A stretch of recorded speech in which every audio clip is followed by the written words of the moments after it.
ma vie sur les réseaux, tout simplement parce que y a un mouvement qui est en train de se créer par rapport à une communauté qu'on appelle les Ouïghours. Donc ce sont les musulmans qui sont en Chine.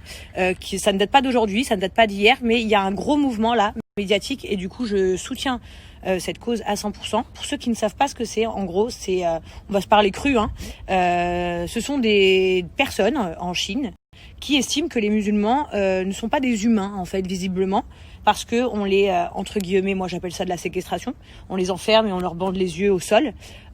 On interdit les femmes de se reproduire, en fait, pas pour ne pas avoir d'enfants, tout simplement pour ne pas créer de nouveaux enfants musulmans. Donc ça s'appelle de la torture pour moi. Mais au-delà de ça, ça s'appelle du racisme incroyable. Aujourd'hui, je ne suis pas là pour faire un débat politique ou quoi que ce soit.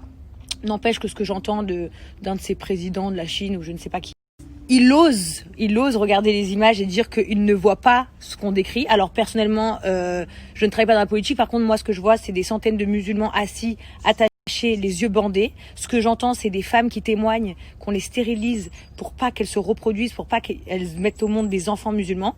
Ça s'appelle de la barbarie. On est quand même en 2020 et ce qui se passe, c'est honteux. Donc, je vais pas vous faire un débat. Il y a les infos, vous pouvez regarder sur Google, vous regardez votre télé, regardez BFM.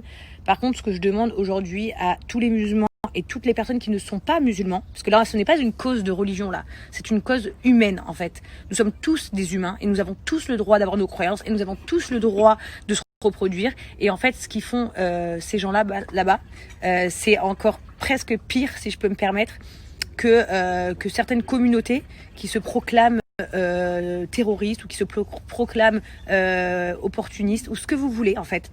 Là, c'est très, très, très, très grave.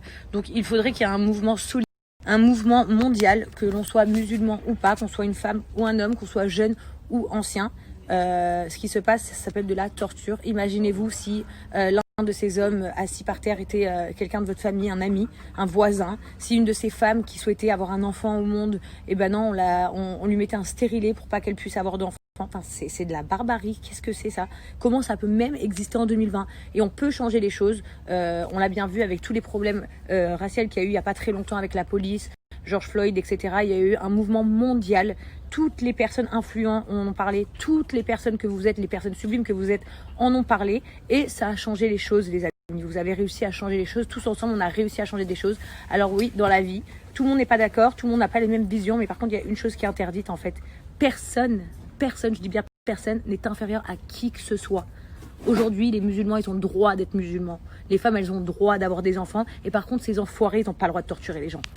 Donc c'est simple, voilà, c'est pour la cause qu'aujourd'hui je ne vais pas faire de pub parce que je ne souhaite pas gagner de l'argent aujourd'hui, je souhaite justement vous influencer vers quelque chose de très positif. Aujourd'hui, je ne vais pas vous partager ma vie sur Snapchat parce que je n'ai pas envie de vous divertir par le biais d'activités ou de mes enfants ou de notre repas entre amis. J'ai pas du tout envie. J'ai envie que le seul snap qui soit dans ma story ces 24 prochaines heures soit cette story-là, que vous l'entendiez bien, que vous alliez chercher les informations, que vous fassiez votre propre avis, mais surtout qu'on soit tous solidaires.